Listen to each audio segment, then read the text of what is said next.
Dia bawa pasukan berkuda hanya 32 orang saja, yang berjalan kaki 40 orang, 72 orang yang terdiri dari orang tua, anak-anak dan perempuan.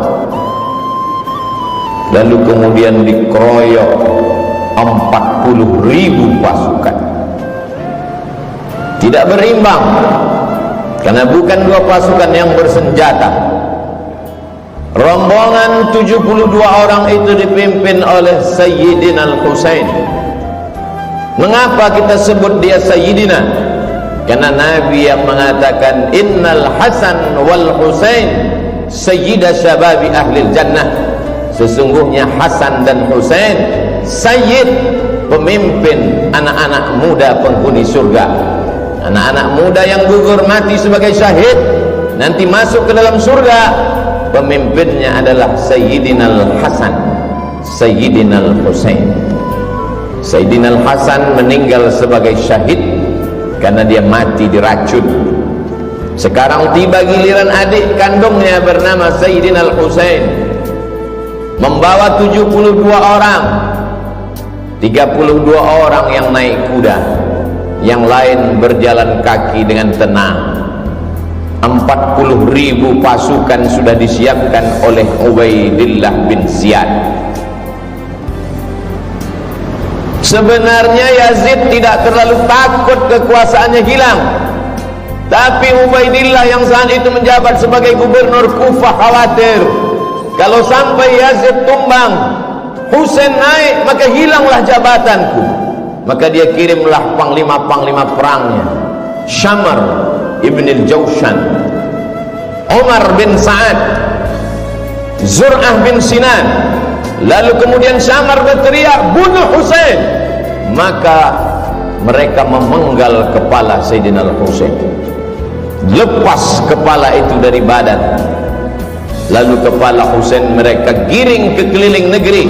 Mereka ingin menunjukkan kepada rakyat bahwa kami kuat, kami berkuasa. 40.000 pasukan tentara kami meluluh lantakkan pasukan cucu Nabi Muhammad sallallahu alaihi wasallam. Untuk membahagiakan hati Yazid, maka Ubaidillah mempersembahkan kepala Husain.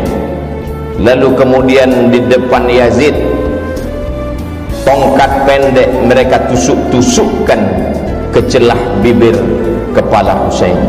Sahabat Nabi yang hadir melihat peristiwa itu meneteskan air mata. Itulah bibir mulut yang pernah dicium oleh Rasulullah sallallahu alaihi wasallam.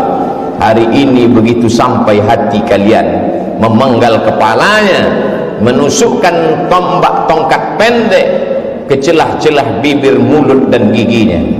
Tapi mereka memang sudah dirasuki syahwat dunia.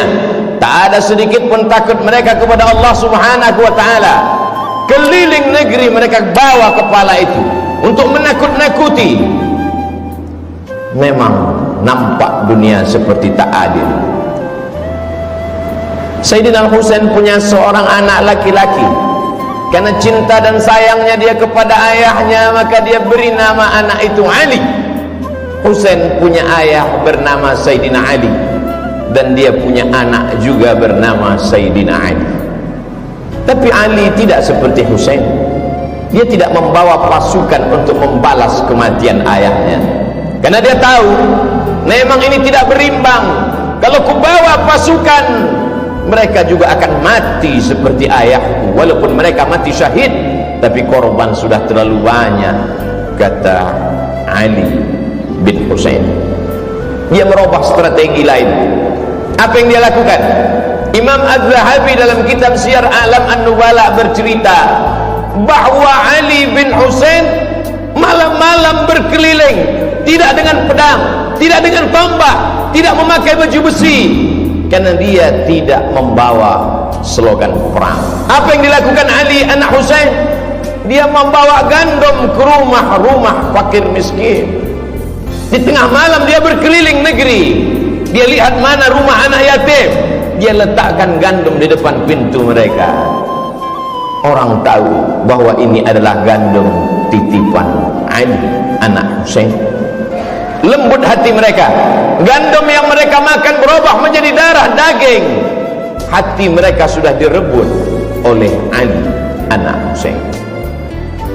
Dia merasa tidak lagi ada manusia yang layak untuk mendengarkan rintihan sedihnya atas kematian ayahnya. Betapa tidak, pasukan yang tidak berimbang itu dibantai habis, dibunuh, karena memang mereka tidak punya senjata dan kekuatan. Kekuasaan tidak lagi ada di tangan mereka. Maka dia hanya mengadu kepada Allah. Imam Az-Zahabi dalam Syiar A'lam An-Nubala mengatakan, kanal Ali ibn al-Husain yasjudu lillah fil yawmi wal laylah alfa sajadah. Sehari semalam Ali anak Husain bersujud kepada Allah 1000 kali sujud. Solat sunat dia perbanyak, tahajud dan witir bermunajat kepada Allah. Dihitung semua solat sunatnya, 1000 kali sujud dia bersimpuh di hadapan Allah. Maka dia dikenal dengan nama Ali As-Sajjad. Sajjad diambil dari kata sujud. Orang yang paling banyak sujud bergelar As-Sajjad, maka dia bergelar Ali As-Sajjad. Saking banyak zikir dan tasbihnya, dia bergelar Zainal Abidin. Zainal perhiasan, Abidin orang yang banyak ibadah. Zainal Abidin perhiasan orang yang paling banyak beribadah. Dia robah strategi, dia robah cara. Tidak hanya satu cara mendekatkan diri kepada Allah. Kalau dulu ayahku dengan pedang sehingga gugur sebagai syahid, maka aku, kata Ali Zainal Abidin, dengan strategi yang lain, berbagi makanan sesuai dengan sunnah Nabi Muhammad SAW. At'imut ta'am, absyus salam, tebarkan salam. At'imut ta'am, bagi makanan. Wasallu bil laili wan nasu niyam. Ketika orang sedang tidur, disitulah engkau bermunajat, mengadu kepada Allah Subhanahu wa ta'ala.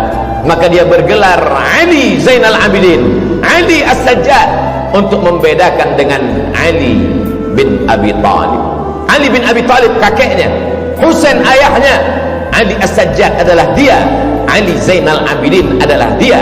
Ali As-Sajjad, Ali Zainal Abidin, anak Husain, anak Fatimah, anak Sayyidina wa Maulana Muhammad sallallahu alaihi wasallam. Sampai suatu ketika seorang sultan raja bernama Hisham bin Abdul Malik. Kisah ini diriwayatkan oleh Al-Farazdaq. Pada saat musim haji, sultan raja di raja sedang melaksanakan haji. Saat dia umrah, ingin mencium Hajar Aswad, penuh Hajar Aswad, tak dapat dia cium. Pada putaran kedua, dia ingin mencium Hajar Aswad, melimpah manusia, tak dapat dia mencium. Pada putaran ketiga, keempat, kelima, keenam, sampai 7 putaran, sekalipun tak dapat dia mencium Hajar Aswad. Hisham bin Abdul Malik, raja dari Yaman sampai ke Mesir, sampai ke Andalusia.